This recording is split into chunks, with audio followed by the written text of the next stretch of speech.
Welcome to another episode of Buster's Beat, the podcast where we dive deep into the vibrant world of queer artistry and performance. Hosted by me, Buster Pants, local Salem Drag King. And today, my very special guest is none other than Miss Adventure. Hi, Miss Adventure. Hi, I'm happy to be here. Yeah, thanks for being on for episode 2. I'm very excited to have you here today because I wanted to have a whole scope of artists and entertainers on my podcast, and my obvious biggest pool of people I know are drag. And I'll have plenty of drag personas on here, but I also wanted to dive deep with people like yourself who do comedy and do show production and writing and things like that. So very excited to have you on. I'm happy to be your first diversity hire. Yes, that's you. That's the whole show's diversity hires, I think. But yeah, so I want to start off by, for our listeners, if this is your first time listening, there's another episode, so go back and listen to that. But if it's your first time listening, this podcast is where we just kind of get into talking about what it's like to be a queer artist and entertainer, both on and off the stage, how it affects us in our lives. So yeah, we like to keep it conversational here, so I hope you don't feel too much on the spot. But start us off with how you like to identify on stage, pronouns, as an artist, whatever you want to throw at us for the people, the good listeners and viewers there. Tell us about yourself. Yeah, so I go by Miss Adventure on stage. She, her. I'm a trans woman in real life and on stage. I carry it onto the stage with me. My material is very trans. I do stand-up comedy, and I produce shows as well as performing in them. And I've produced stand-up comedy shows and recently some cabaret shows, which you have been on. Two I've produced so far. Honored to be on those. They're a lot of fun. I've been in a short film that I was producing as well. So maybe add some threats to my list of abilities. More art to go on that artist resume there. That's awesome. So yes, you were also a Salem local. You live in the area. How long have you been living in Salem? A little over 3 years. Okay, all right. Yeah, it was during the pandemic when I first came to Salem. It was when I was first transitioning and also going through a breakup with my wife. Oh, wow. But I found Salem and it took me in, and I've been happy here for years. 2020 was a big year for all of us, I think. Yeah, both. I mean, the pandemic obviously had the disease itself had its ups and downs, but just how it transplanted people across the map, and careers and queer awakenings, the things that happened when we were all in lockdown. So many people I know came out of the closet as a result for being locked in their house for 2 years. So it was a really interesting time, but what a great time to get into the community, because it must have been very interesting to emerge into the Salem scene as everyone else was re-emerging to the scene, because everyone had been gone. So when we all started coming back to bars and venues, it was are you new? How long have you been here? Yeah, it really was an interesting experience because I was new to myself, new to the town. I knew 2 or 3 people tops in the Boston area. And it was a great, fresh start, blank slate, honestly, to start a new life as who I wanted to be. And I was able to find the lovely queer community and art community in Salem. And it's really the first place that's ever felt like home to me. Excellent. Yeah. And especially around that time, I would say within the last, 4 years since the pandemic, the queer art scene around Salem has really blossomed. And you've been a big part of that. I know I've been a big part of it. Lots of people we both know.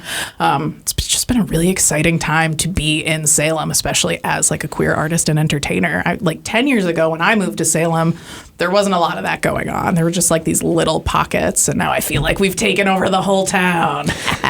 I'm happy to hear that I'm part of that takeover, because that's a huge motivation for me, honestly, is giving back to the queer community. You have so much going on. Tell us, okay, let's start at the beginning. Let's go back. I mean, at the beginning of time. You don't have to tell us your birth story, but I was trained in physics, so I could start at the very beginning. Ooh, okay, maybe later. No, tell us about when when did you realize you were like a comedian and an entertainer? Like, I was a theater kid. I've been doing weird theater stuff. I was in the church choir. I've always wanted to be on a stage, and that like was a very long morphing process to turn into drag. So like, when did you have an inkling? Like, did you do stuff as a kid? When did you start performing? Give us the juice. Yeah, so it's funny. I was expecting that question to go another direction, because usually when people ask me, when did you realize, the end of the question is that you were trans. I mean, we can talk about that as well. Well, the stories are somewhat intertwined, or at least one is a hurdle to the other. For as long as I can remember, like from the first time I ever consumed stand-up comedy, I was into it. Like I wanted more. I had favorites like that changed throughout time, but I was always like happy to watch or listen to new stand-up. And Dane Cook. That was. I'm sorry. Oh my God, gonna out me as enjoying Dane Cook. Listen, I hope I don't get canceled now. I've seen Dane Cook live. But even before watching stand-up, like when I was probably too young to watch stand-up, one of my earliest memories is just being on a bus full of other school children. And this was at an age where I was already noticing that I was different from the others, but I wasn't able to articulate how. Like I was aware of my queerness, but didn't have any of the language to express it. So I felt other from everyone else, and I was on this bus, and I just like had a throwaway line that made most of the bus laugh. And when they were laughing, I felt like I belonged, like I was that was the first safe. rush. Yeah. So that memory has persisted so strongly because when I could make people feel humor, when I could make people laugh, I felt like I belonged. I felt like I could fit in.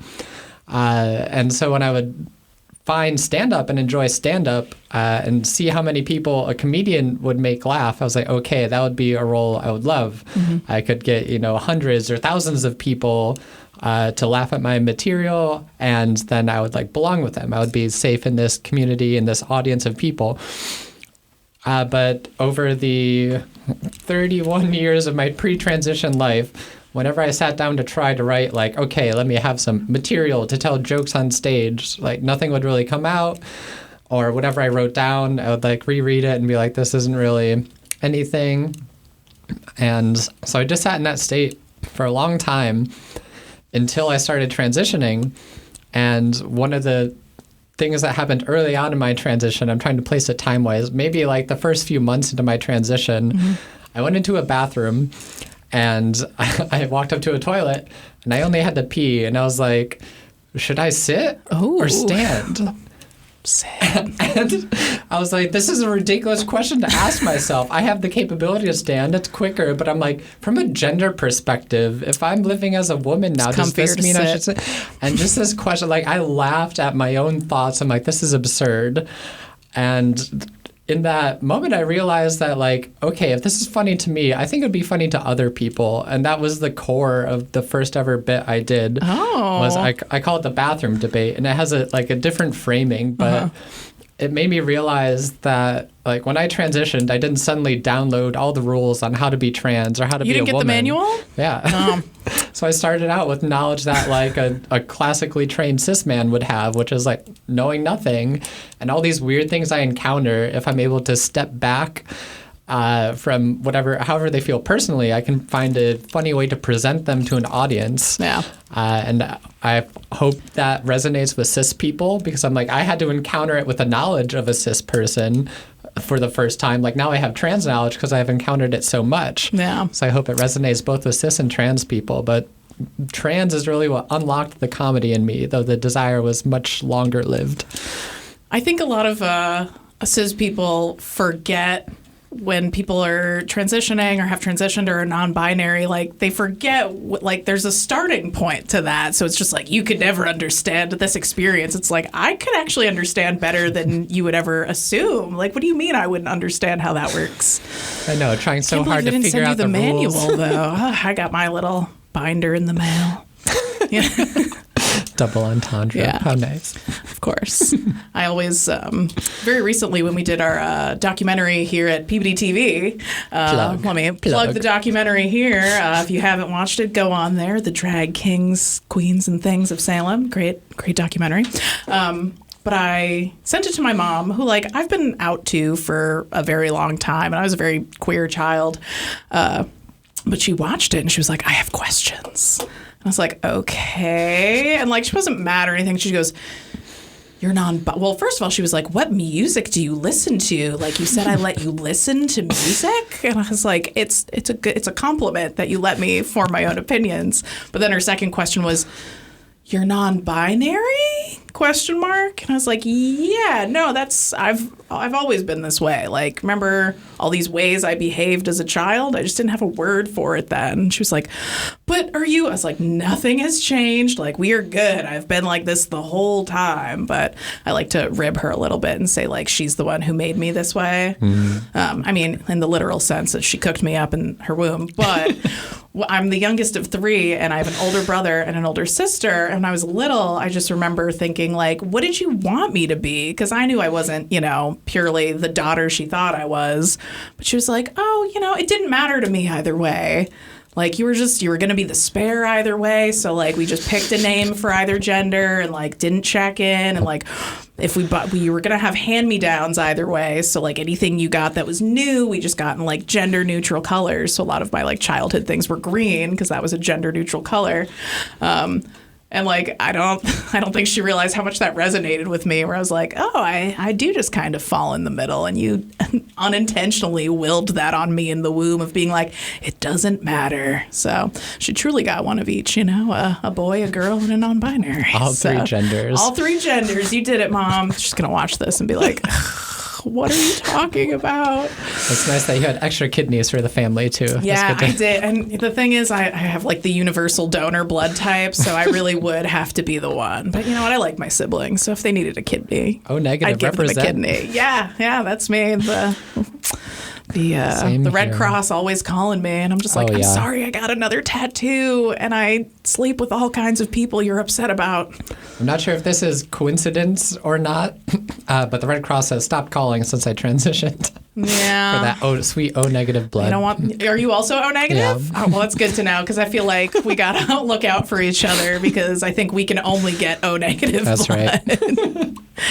I just remember getting into an argument with someone at the Red Cross where they're like going through that checklist where they're like, in 1993, were you anywhere in these countries? And I'm like, no, but can I ask why? And I've had them explain it to me a few times. But one of the questions one year, and I don't know if they still do this because it's been so long, but it was like, have you ever slept with a man who has slept with other men? And I was like, well, like, why is that important? And they were like, well, and I was like, well, I mean, how can anyone really know that at the end of the day? Like, all these presumed straight couples, you could think your partner's never fucked a guy, but like, at the end of the day, you don't know that. So if you're asking me if I know all the people I've slept with have been with, like, how can anyone know that? You're going to test the blood either way. It's O negative. Just take it.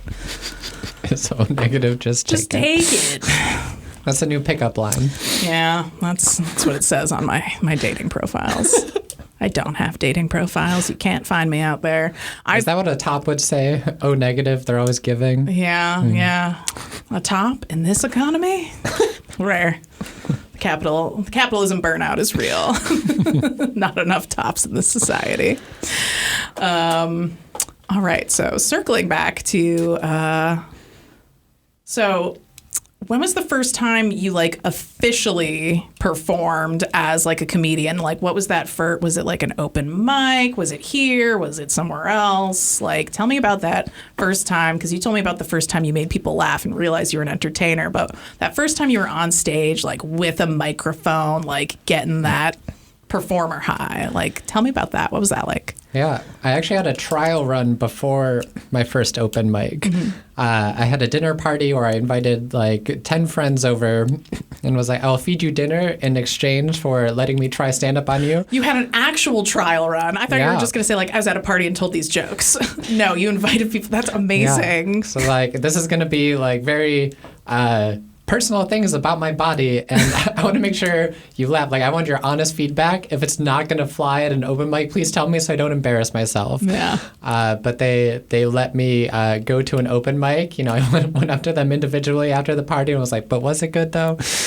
And I went to the Gulu Gulu Cafe, their open mic, a little over 2 years ago now. And I actually scouted it out. I went a couple of times without performing to see what the vibes were. And I was like, okay, this seems like I might be able to tell my jokes here. And yeah, the first time I performed at Gulu Gulu and got my first laughs, I was like, this is what I'm going to do forever. I love this feeling. Making people laugh with my jokes on stage is like the best feeling in the world for me. Excellent. Amazing. Gulu Gulu, what a great spot. They're like a good little fishbowl for seeing how gay Salem has become over the years, because they've been here forever. And now you have multiple monthly shows in town. Yes? Talk a little bit about those. Yeah. So I have Transcendent is what I call my monthly show. That's at Cinema Salem. And it's a traditional stand-up comedy show, but the headliner is always a trans person, always a trans comedian. And it's a name I've used in the past. It was what I called the show the first time I headlined. I had a trial run at the cinema back in September where it was an all-trans lineup. But I realized with this platform, or what I want to do with the platform is amplify trans voices. Like I want to be the trans representation I wish I had, or help create that in the community. So I've been putting on that show with the trans headliner to try to do that, and trying to get 12 headliners, 12 trans headliners per year has made me realize how long or short rather the list of trans comedians is, especially in Boston. So I've pulled some from New York, but it's been starting to grow where trans comedians will reach out to me on Instagram and be like, hey, awesome. I'll be in Boston. Is there any room? So I think I'm starting to gain some traction in the trans comedy scene. Excellent. I've tried to pull people from New York, but that's a long drive. So yeah, I try to get them for like my bigger shows where I can be like, I have lots of money to offer you. Like Bit Bar is great. Salem loves kings and things. So like when I have king and thing shows up here, people are blown away by like, oh, there's a lot of people here who like this. And I'm like, yeah, it's a great community for it, because so many drag scenes are like queen-centric, and queens are important and wonderful and beautiful. But that's why it's always been important to me to create a space for like for the minority in the drag scene. So it's good that you're also creating that space, for trans comedians, where it's like, all right, well, we might be a minority, but we can work together and really cultivate like a big scene. And I bet it's going to bring so many more people out of the woodwork to be like, there is a place for this. Yeah, I hope so. But the limited roster has inspired me to make other shows. I do have other regular shows. One I put up under the label the Misadventure-Cabaret. Love the cabaret. Yeah, so that's every 3 months at Bit Bar, but there's also one at the Off Cabot in June. Ooh. So the Misadventure-Cabaret is popping off in June. Love that. And those are basically variety shows, but cabaret is hopefully to imply like a more adult and, I don't know, sexy vibe. A little body vibe. But yeah, those are... I've been doing them so far with some scripted sketch comedy in between performances with overarching plots. You were at the first one, which was my gender reveal party, where we had a little parody of the Christmas Carol. All the genders. Yeah, the ghost of masculinity past. Yep, that was me, of course. So those have been really fun to work with, because I've been on some of Diamond shows before, and I was like, I want to be able to book drag performers like they book me.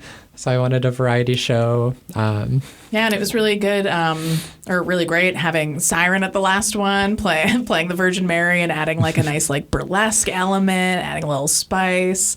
And I honestly love... your comedy writing. Like, you're an incredible stand-up comedian. Like, your delivery is great, your voice is great.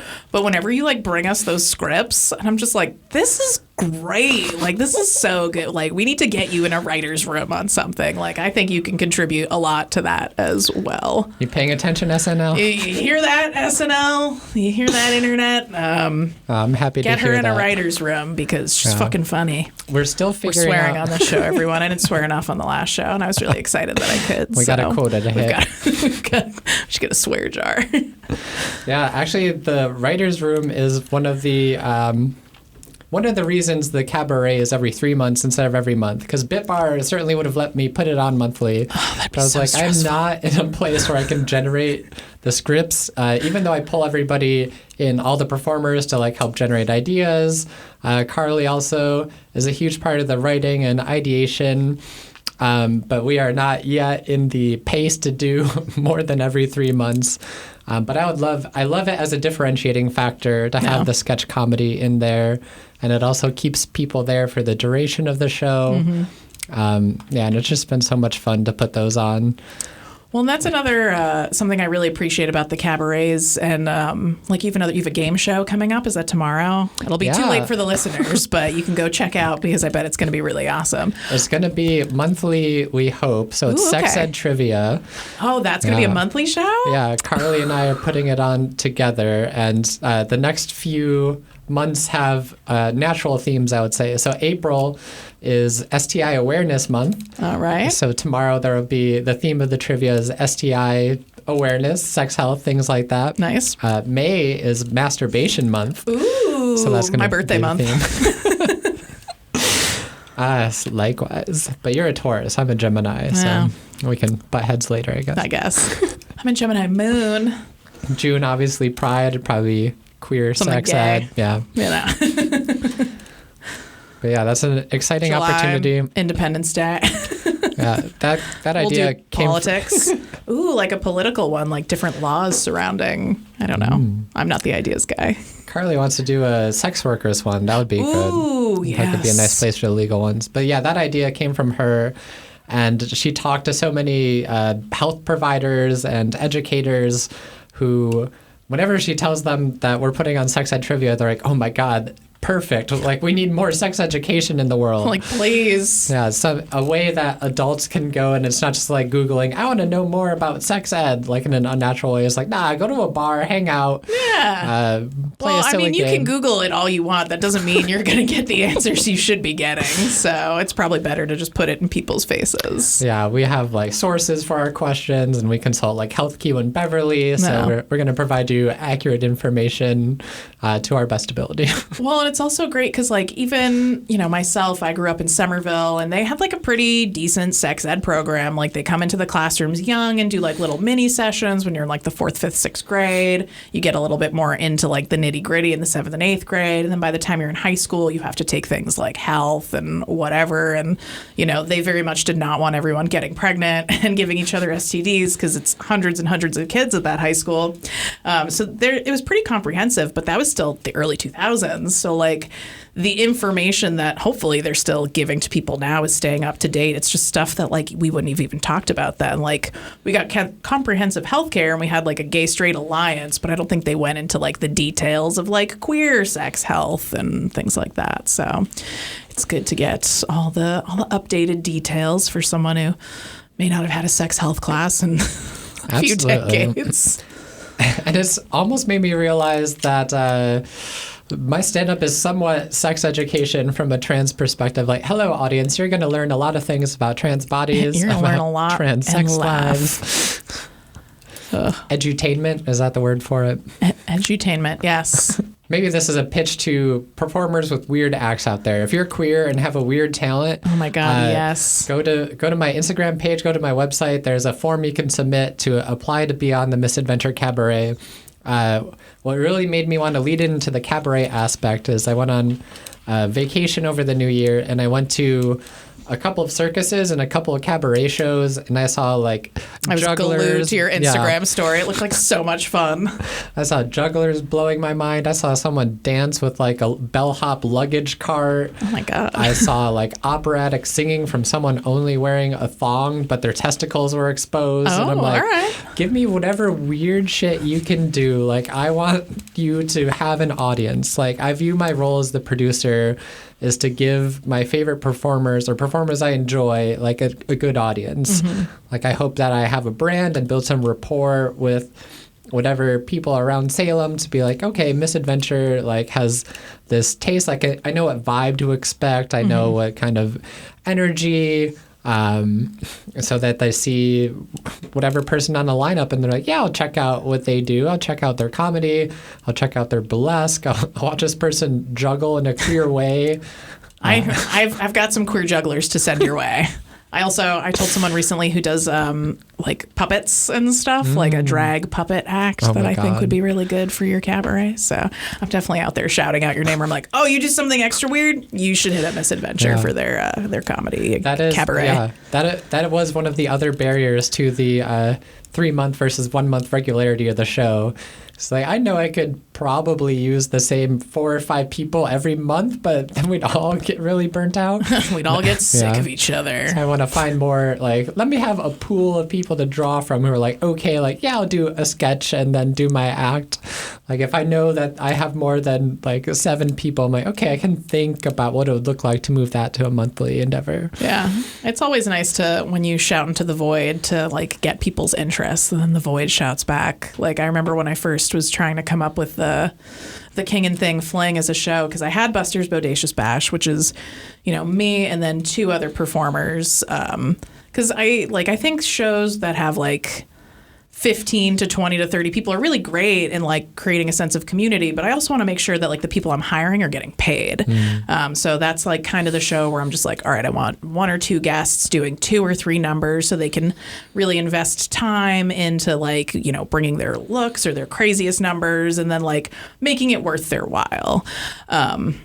And then I have my King and Thing fling, and that's usually like 7 performers. And I still want to make sure everyone's getting paid real well, and I do my best. But that's always like 1 number, 1 thing, and you know, just go hard on that 1 look, so you don't have to bring a whole costume bag's worth of stuff. And that's been really great, because when I came up with the idea, like Buster's Bodacious Bash, I was like, cool, 2 artists, I know 1 million people, it'll be really easy to fill it. But I was like, I'm never going to meet new people this way. So I like posed the idea online to be like, hey, if I just did an open call, would any of, you know, you people out there who might be watching this respond to it? And like, it was so overwhelming, the amount of people who did. So I pretty much have cast lineups like through the summer, if not into the fall already. And I mean, I might not have reached out to those people, but I've got so many lists to fill in all of these shows, and it feels really great. So it's nice when you're like gathering the masses, the jugglers, the puppeteers, and all that, to be like, okay, now I know all these people. Now I can really like plan out some crazy stuff. And I'm sure also when you do like the written element, it's nice to know kind of in advance, like who you're going to be working with and what their strengths might be as a performer, and you know, how you can work that into the script. Honestly, one of the biggest compliments I got from the performers, particularly in the December show, was when I like brought you all the scripts, and you all would say like, oh yeah, I feel like this fits my vibe. Like I was able to capture your sort of stage persona, personalities, and things like that. And even being aware of that, like you said, it makes writing easier. It's like, okay, I know what kind of character Buster is. I can write that kind of ghost of masculinity past. That me. Yeah, so it's very helpful. I'm easy that way. Yeah, very helpful to know who's going to be on the show. Very helpful to know that you have people to put on a future show. That's one of the things that the longer I've done comedy has become nicer about going to open mics, is that I'll see someone I haven't seen before and be like, oh, I really like your stuff. Like, come be on one of my shows. Because I have more slots than just the headliner to fill. Yeah. Yeah. So open mics are great for that. Not only rehearsing my own material, but finding new people. I saw Viv, who is the co-host, Viv Martin, the co-host. Viv is so great. Yeah. I very much enjoy Viv, both like on and off stage. They're the co-host of Transcendent, and I was so happy to snag them. But yeah, I saw them for the first time at an open mic at Jacques Cabaret. Oh, shout out to Jacques. Oh yeah. I was just there last night. It's a great show. I love that it's like this iconic drag venue in Boston, and once a week we have our little comedy open mic there. But I love it. I'll actually be co-hosting that open mic every Sunday in June. That's exciting. Yeah, so that's one to look forward. Yeah. I'm starting to build up a very busy June. I hope I survive. It's nice. It's one of the like highlights of being a performer, when, especially a queer performer, like, you know, you've made it when it's like January and you're planning out your June. It's just like, oh God. Like right now, people are like, hey, this thing in June. I'm like, wait, let me get my calendar up. I don't know, which is great. It's a little daunting, but it's very exciting. Like I have 19 gigs this month, which like Yes. One day that'll be enough to pay the rent, but still plowing away through now. But between both of my personas, I have 19 gigs this month, and that's just like such an exciting and a daunting thing. But like looking ahead into like, okay, well, do I still have stuff going on in May and June? And I'm like, yeah, you do, buddy. You need to calm down. You're putting too much on your plate sometimes. And I always power through. I love being busy. It's so exciting. Sometimes I get cranky, but mostly I enjoy it. I find myself getting stressed about making sure there's enough turnout for my performers to have a good time. Yeah. So that does take up a lot of my mental space. But I have found that producing regular shows has made performing in shows so much easier.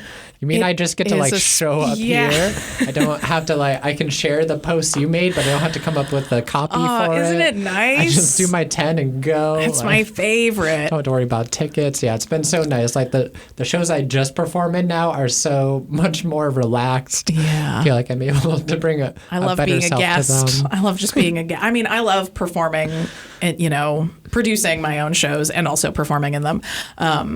But I think a lot of people, and like maybe this can kind of be like our advice corner, like a lot of people out there who come to your shows or my shows and they see us not only performing, but producing, setting ticket prices, making posters, doing all that stuff. And like they see like, oh, this looks like a lot of fun. Like, this is your job. This looks like a lot of fun. I'm going to do that. And I think they don't see how hard it really is sometimes, which is good. It means like we're doing our jobs really well if it doesn't look like it's a hard thing to do. So like what kind of advice would you have to someone if they were looking to start their own shows, or like advice you would even give yourself to like a year or 2 years ago of like, getting into the production side of things and like what goes into that? I've definitely learned a lot from the pros and the cons. However, yeah, I've definitely learned a lot from talking with my comedian friends who have their own shows and had their own shows before me, of the way they handle things, like what ticket website they use or how they promote it, like using Instagram ads or things like that, where they go to book people. Just like find someone who is in your art, whatever scene you're in. Find people who produce shows. Go to other shows, actually. That's a good piece of advice where you don't have to interact with people directly. You can just go to shows and see look at them. what's different about them. What aspect of this one do you like? What aspect of that one do you not like?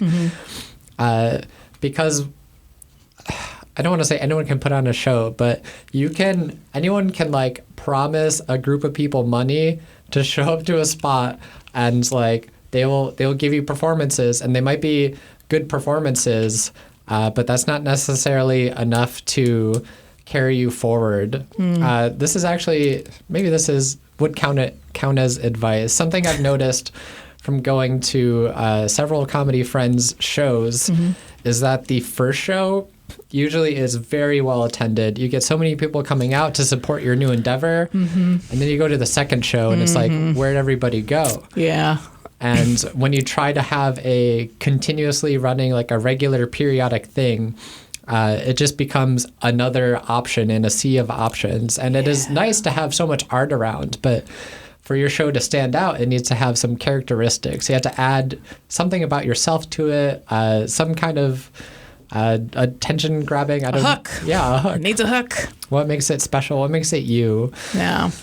That is a really good point, because that's something that, with the great expansion of like the queer art scene here in Salem, coming up with a new show, like it has kind of forced us all to like step it up a little bit in like the variety, where it's like, yeah, there's a bunch of different, comedy shows or drag shows or bands you can go see, but like the way you promote it and how the show, like doing your Jeopardy style like sex ed game, doing the cabaret, me doing like open stages, sometimes I do trivia, like it's like almost getting an assignment from the universe to be like, okay, how can we make it a little bit different when there's so many things going on in town? And at the end of the day, it's going to come down to like what people are in the mood for that night. But it is nice when you have like a really specific thing so that people can make like the best decision. Like, okay, you can look up online and see like, oh, cool, there's 4 different shows going on in town tonight. And like,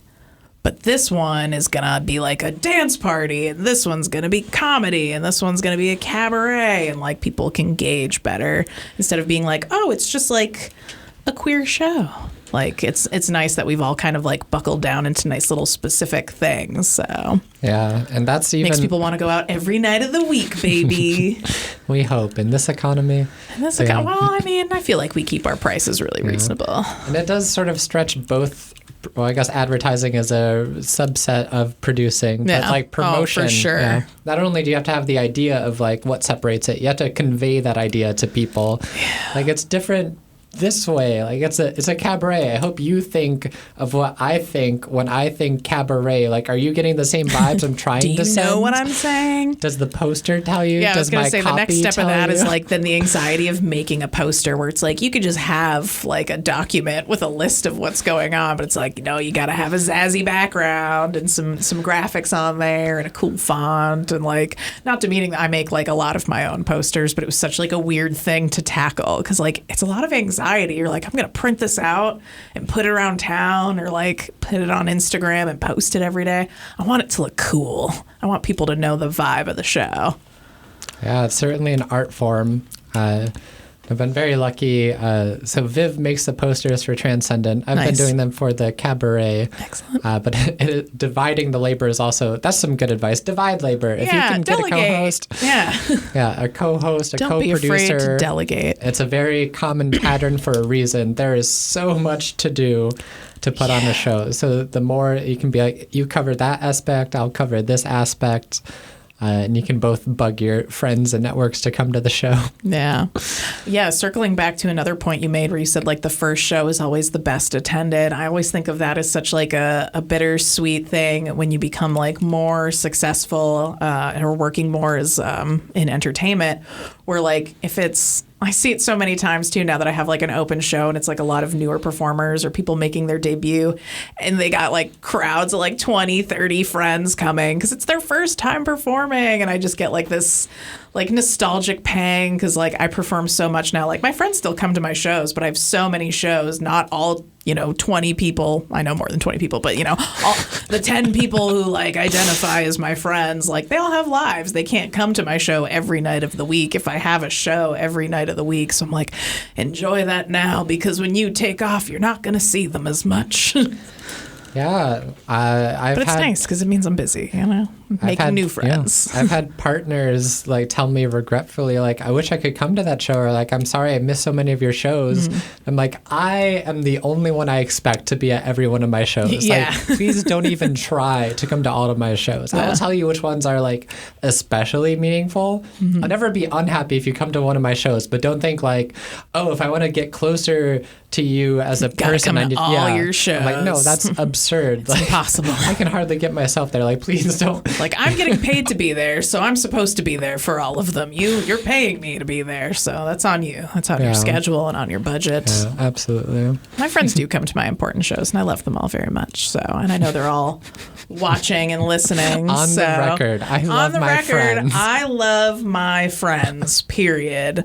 Actually, when I dropped episode 1, and like a lot of random people were listening to it and sending me messages, but like so many of my friends were just proud of me because it was always a joke for a long time where we'd be like, hey, you want to start a podcast? But I was always like kind of serious about it.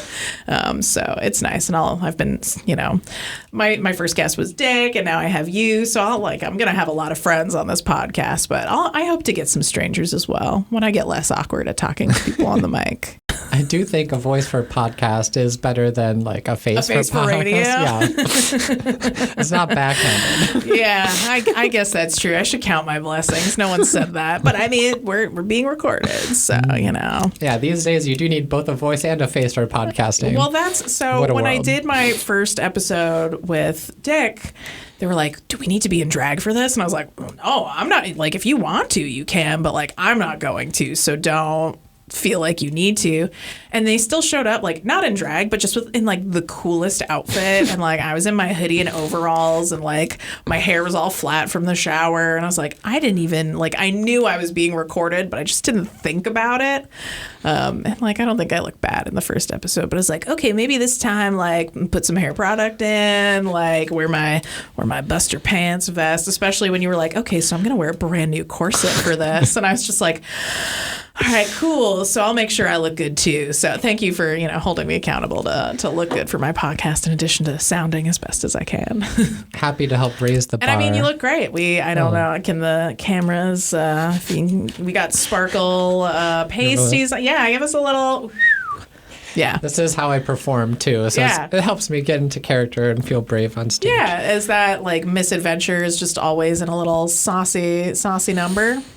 Yeah, there's actually a story behind it. I had this idea for a bit to talk about like the corporatization of pride. Mm-hmm. So I'd go up on stage and I wore like a long skirt and like a cardigan, and I was all covered.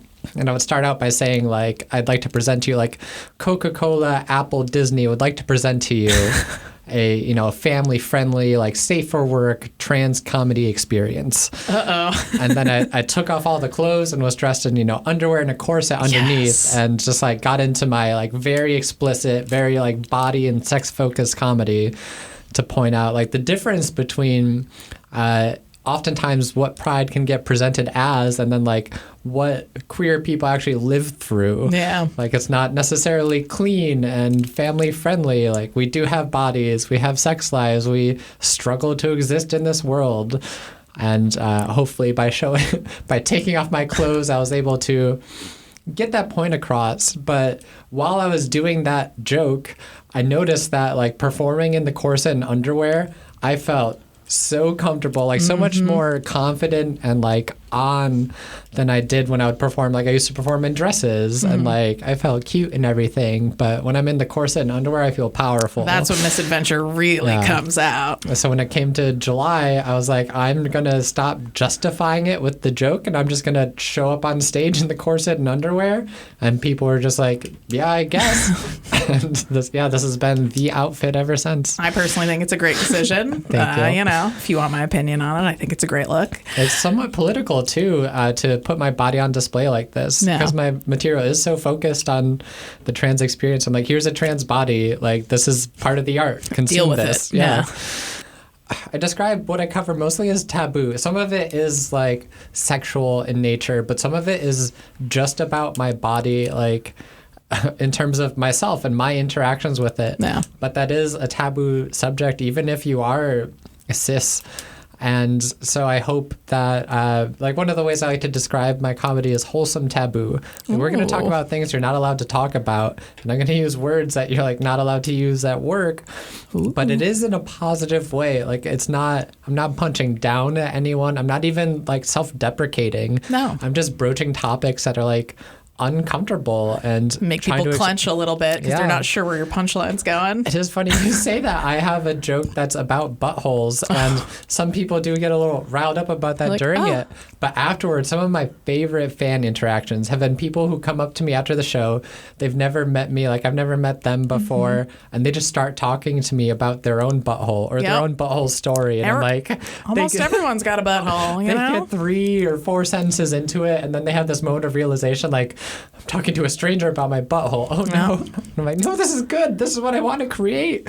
Like, let's talk about these things we're not allowed to talk about. Yeah. Well, even though we're often, like, performing for the general public, like, it is such an intimate thing to be an entertainer, like, whether it's taboo or not, but, like, you're opening that fourth wall to people when you're communicating directly with the audience. So people automatically feel comfortable enough to talk to you about their butthole, or like people come up to me and tell me about like their coming out story. You're like, and I'm just like, a lot of the time it's amazing. It's a lot to take on sometimes. I don't get so much butthole talk, but sometimes I get butthole talk.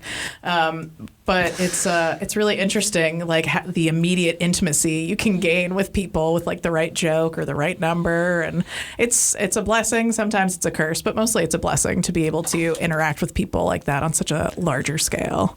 Being a character gives me license to like be bold and say things, but then that boldness leaves me feeling more confident, and I bring that into my life as Madison.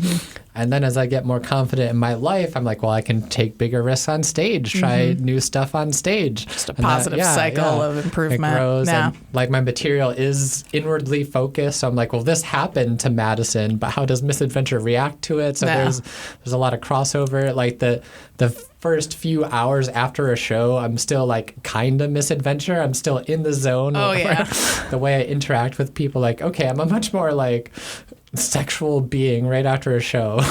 That happens to me a lot too, where you have to kind of like decompress from the character, but it's I don't know if people have ever experienced this at my shows where like if you see me before a show, I'm very quiet. I'm keeping to myself. I'm not really interacting with people I don't know because I'm not quite there. I'm like getting into Buster and getting ready for takeoff. And then if you see me after a show, that's when you see me like talking and flirting and networking and like doing all the things that Buster would be out there doing.